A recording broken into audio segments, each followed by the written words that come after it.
பிரியமானவர்கள் யாவருக்கும் ஆண்டவராகிய இயேசு கிறிஸ்து நாமத்தில் அன்பின் வாழ்த்துதலை தெரிவித்துக் கொள்கிறேன். கர்த்தர் தாமே உங்கள் ஒருத்தருடைய நிழலின் பிரகாரம் வழிநடத்துவராக.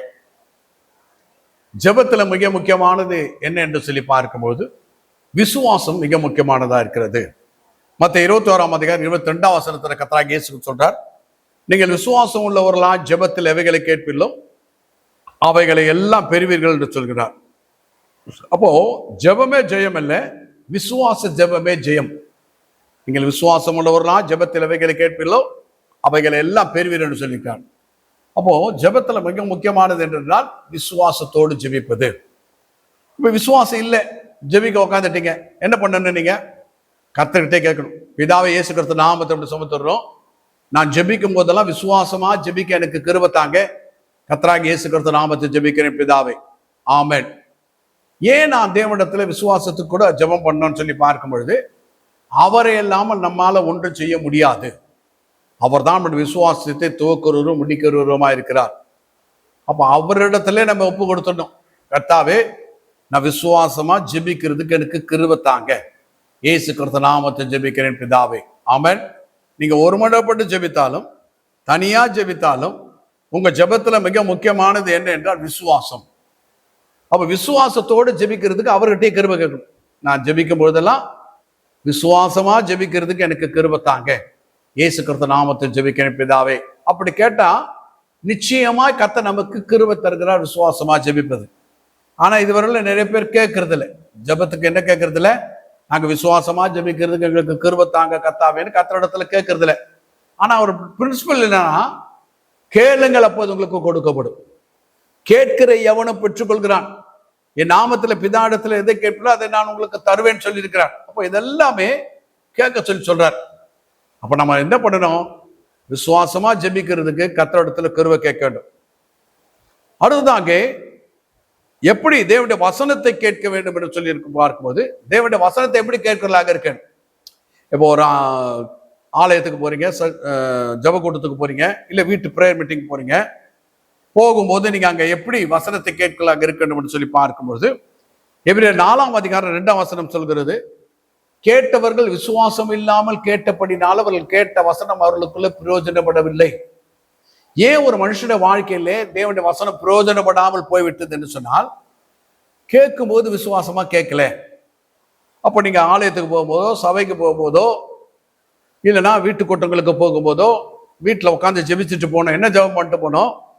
கர்த்தாவுடைய வசனங்களை எல்லாம் நான் விசுவாசமா கேட்கறதுக்கு எனக்கு கிருபை தாங்க. இந்த வசனங்கள் எல்லாம் நான் எப்படி கேட்கணும்? விசுவாசமா கேட்கணும். நான் நீங்க விசுவாசம் இல்லாமல் கேட்டு கதை கேட்கறது போலோ அப்படி நடந்திருக்குமா அப்படின்னு சந்தேகமாக கேட்டுக்கணும் தான் அந்த வசனம் உங்களுக்கு வாழ்க்கையில பிரயோஜனப்படாது. அப்போ நீங்க கேட்கும் போது விசுவாசமா கேட்கணும் வசனத்தை. அதுக்கு உங்களுக்கு கிருபை வேணும். கிருபை இல்லைன்னா நீங்க என்ன பண்ண மாட்டீங்க, விசுவாசமா கேட்க முடியாது. ஆகினால கர்த்தர்கிட்ட போகும்போது ஜெபிச்சிடணும். கர்த்தா, நான் வசனத்தை கேட்க போறேன், அல்ல வசனத்தை நான் வாசிக்க போறேன், இந்த வசனத்தை நான் விசுவாசத்தோடு வாசிக்க எனக்கு கிருபை தாங்க. இந்த கூட்டத்துக்கு போறேன், அந்த கூட்டத்துல அவங்களுடைய வசனங்களை விசுவாசமா கேட்கறதுக்கு எனக்கு கிருபை தாங்க. கர்த்தராகிய இயேசு கிறிஸ்து நாமத்தில் ஜெபிக்கிறேன் பிதாவின் சொல்லி நீங்க கேட்க வேண்டும். அது மாத்திரமல்ல, பிரசங்கிக்கிறவர்கள் எப்படி செய்ய வேண்டும் என்று சொல்லி பார்க்கும்போது ரோமர் 10:17 சொல்கிறது, விசுவாசம் கேள்வினால வரும், கேள்வி தேவனுடைய வசனத்தினால வரும் என்று சொல்லி பார்க்கணும். ஒரு மனுஷனுடைய வாழ்க்கையில விசுவாசம் எப்படி கிடைக்கும் என்று சொல்லி பார்க்கும்போது தேவனுடைய வசனத்தினால விசுவாசம் கிடைக்கிறதா இருக்கிறது. அப்ப பிரசங்கம் பண்றவரு எப்படி பிரசங்கம் பண்ணணும்? நெகட்டிவா பிரசங்கம் பண்ணக்கூடாது. பிரசங்கிக்கிற விசுவாசத்தோட பிரசங்கம் பண்ணணும். கேட்கிறவர்களுக்கு பக்தி விருத்தி உண்டாகக்கூடியதான காரியங்களை பேசக்கூடியவர்களாக இருக்கணும். அப்ப பிரசங்கம் பண்றவர் என்ன ஜெபம் பண்ணிட்டு வரணும்? பிரசங்கம் பண்றதுக்கு முன்னால பிதாவை இயேசு நாமத்தில் சுமத்துறேன், நான் விசுவாசமா பிரசங்கம் பண்றதுக்கு எனக்கு கிருபை தாங்க. பிரசங்கம் பண்றவரும் விசுவாசமா பிரசங்கம் பண்ணணும், கேட்கிறவரும் விசுவாசமா கேட்கணும். அப்பதான் அந்த வசனத்துடைய பலாபலனை அனுபவிக்க முடியும். அப்ப கேட்டவர்கள் விசுவாசம் இல்லாமல் கேட்டபடினாலே அவர்கள் கேட்ட வசனம் அவர்களுக்கு பிரயோஜனப்படவில்லை என்று சொல்லி பார்க்கிறோம். அப்போ பிரசங்கியார் விசுவாசத்தோடு பேசணும், விசுவாசத்தை துவக்கக்கூடிய பேசுகளை பேசணும். ஏனென்றால் தேவனுடைய வசனம் மனித வாழ்க்கையில விசுவாசத்தை துவக்கிறதா இருக்கிறது. ஆகினாலே பிரசங்கியார் விசுவாசத்தை தூண்டக்கூடிய பிரசங்கங்களை தான் பண்ண வேண்டும். அப்படி பேசினா தான் மனிதனுடைய வாழ்க்கையில விசுவாசம் கூடும். விசுவாசம் இல்லாமல் தேவனுக்கு பிரியமா இருப்பது கூடாத காரியம். கிறிஸ்துவனுடைய ஆணி வேறு என்னன்னா விசுவாசம் தான். அப்ப விசுவாசத்தை தூண்டக்கூடிய பிரசங்களை பேச வேண்டும். அடுத்தாக 2 கொரிந்தியர் 4ஆம் அதிகாரம் 13வது வசனத்தை வாசிக்கும் போது பவுல் சொல்றார், விசுவாசித்தேன் ஆகையால் பேசினேன் என்று எழுதியிருக்கிறபடினாலே நாங்கள் அந்த விசுவாசத்தின் ஆவியுடையவர்களாய் இருந்து விசுவாசிக்கிறபடியால் பேசுகிறோம். நீங்க என்ன விசுவாசிக்கிறீங்களோ அதை பேசக்கூடியவர்களாக இருக்கு. கர்த்தருடைய வார்த்தை விசுவாசிக்கிறதோடு நின்று விடாம நீங்க விசுவாசிக்கிறத பேசக்கூடியவர்களாக மாற வேண்டும். உங்களோட வாழ்க்கையில பெற்றுக்கொள்ளக்கூடிய அனுபவம் உண்டாக்க வேண்டும் என்று சொன்னால் நீங்க என்ன விசுவாசிக்கிறீங்களோ அதை பேசக்கூடியவர்களாக மாறணும். அப்படி பேசும் பொழுது நீங்க விசுவாசமா பேசுறதுனால அந்த காரியத்தின் மூலமா உங்களுக்கு விடுதலை கிடைக்கிறதா இருக்கிறது என்று சொல்லி பார்க்கிறோம். இப்போ தேவனுடைய வசனத்தை விசுவாசத்தோட பேசக்கூடியவர்களாக இருக்கேன். அடுத்ததாக தேவனுடைய வசனத்தை விசுவாசத்துடன் அறிக்கை செய்ய வேண்டும். தேவனுடைய வசனத்தை என்ன பண்ணணும்? விசுவாசத்துடன் அறிக்கை செய்ய வேண்டும். ரோமர் 10ஆம் அதிகாரம் 10ஆம் வசனத்தை வாசிக்கும் பொழுது நீதி உண்டாக இருதயத்தில் விசுவாசிக்கப்படும், ரட்சிப்பு உண்டாக வாயினாலே அறிக்கை பண்ணப்படும் என்று சொல்லி பார்க்கிறோம்.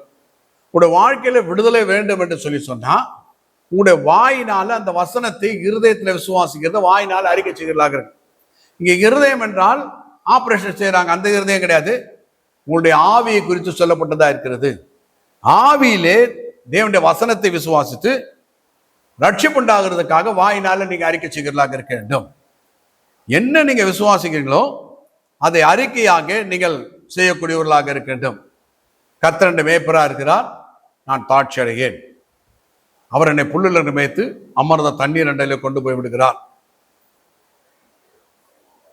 நான் ஜீவனுடைய தேசத்திலே தேவனுடைய நன்மையை காண்பேன். நீங்க தான் விசுவாசமா அறிக்கை செய்யணும்.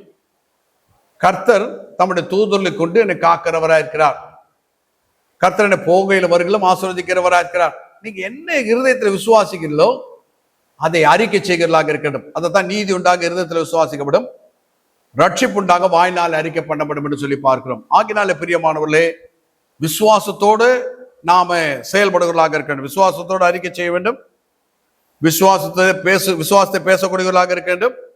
விசுவாசத்தை தூண்டக்கூடிய பிரசங்களை பேசுகிறவர்களாக இருக்க வேண்டும். தேவனுடைய வசனத்தை விசுவாசமா கேட்கிறவர்களாக இருக்க வேண்டும். விசுவாசத்தோடு ஜெபிக்கக்கூடியவர்களாக இருக்க வேண்டும். நாம் ஜெபித்து முடிப்போம். எங்களை அதிகமாக நேசிக்கிறதான பரிசுத்தம் உள்ள பிதாவே, கர்த்தராகிய இயேசு கிறிஸ்து நாமத்தில் சுமத்துகிறோம். விசுவாசத்தோடு நாங்கள் செயல்பட வேண்டும் என்பதை குறித்து எங்களை கற்றுக் கொடுத்ததுக்காக ஸ்தோத்திரம். நாங்கள் எல்லாரும் விசுவாசத்தோடு செயல்பட எங்களுக்கு கிருபை தாரும். கர்த்தராகிய இயேசு கிறிஸ்து நாமத்தில் ஜெபிக்கிறோம் பரிசுத்தம் உள்ள பிதாவே, ஆமென்.